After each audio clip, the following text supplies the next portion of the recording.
if your childhood photos are searchable instead of tucked in a drawer somewhere. If you learned a skill from a stranger on the other side of the planet before you ever learned it from a teacher. If a meme could be dead and forgotten before most adults even found out it existed. Welcome. None of this makes you distracted or addicted. It means you grew up inside conditions no generation before you ever had to navigate. Or maybe you know someone like this.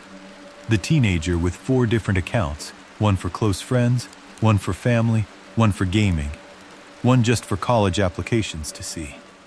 The younger coworker who learned to code from a Discord server instead of a classroom. The sibling who, before believing anything online, quietly wonders whether a human even made it. Here's the first thing worth understanding, and it's easy to miss if you didn't grow up this way.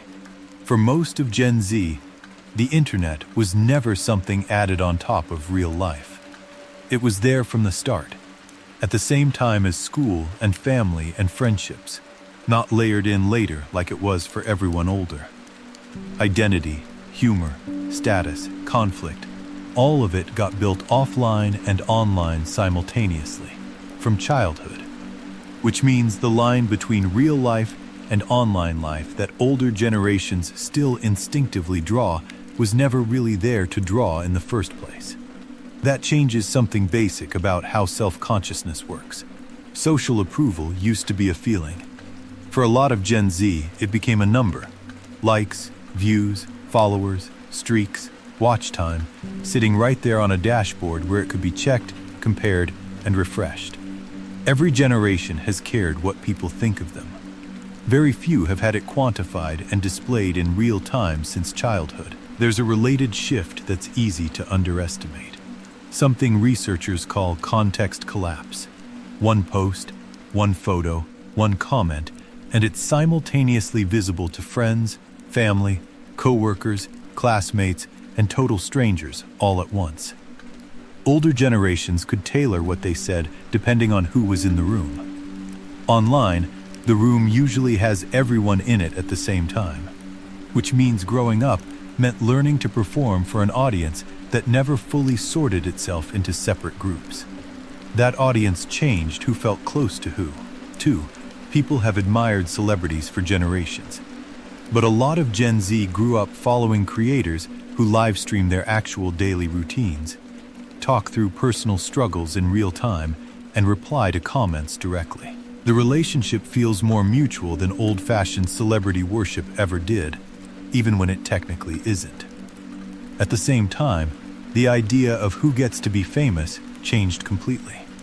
Earlier generations dreamed about becoming a movie star through some distant, unlikely path.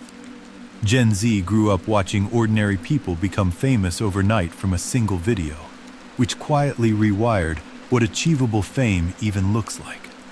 Here's the uncomfortable part. That performance doesn't fade the way it used to. Older generations made embarrassing mistakes that mostly disappeared into memory. A bad joke at a party, an awkward year in middle school, gone within a few years except to the people who happened to witness it. For a lot of Gen Z, those same mistakes exist permanently. Searchable, screenshot-able, sitting in an archive that doesn't forget the way a human brain does. Growing up used to mean outgrowing your past self-quietly. Now it can mean growing up while an earlier version of you is still sitting online, fully visible, whether you've changed or not. So, why did this generation end up shaped this way specifically? Because the actual environment was different, not the people in it. Smartphones and algorithmic feeds were present from early childhood for most of Gen Z, quietly deciding what videos, music, and news showed up, long before anyone was old enough to notice they were being curated at all. Then, COVID arrived during some of the most identity-forming years a person goes through, and interrupted graduations, first jobs, dating, independence, all at once, for an entire generation simultaneously. On top of that, distant crises stopped feeling distant. A flood on the other side of the world. A war. An earthquake. All arriving in real time on a phone screen instead of a headline days later. None of this is a personality trait. It's closer to growing up on a different planet than the one earlier generations grew up on, even though it's the same planet.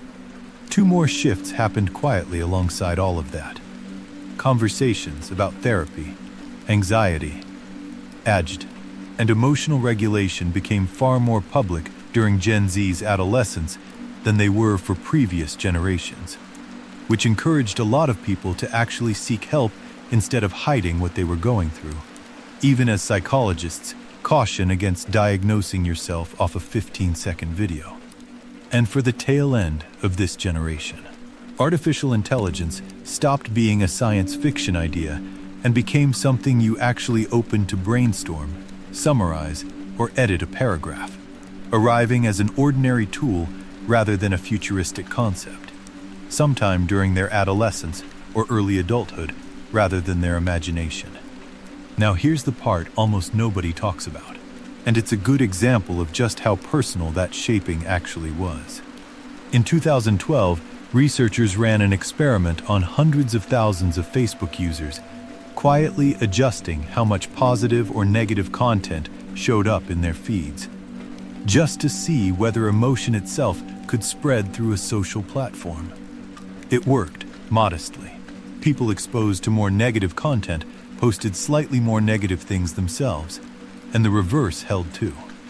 The study became a massive controversy once people learned their emotions had been experimented on without being told. What's easy to forget is that this wasn't an isolated incident.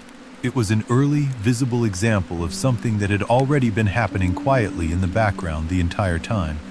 A generation's attention and mood being shaped by systems most of them never got to see or consent to.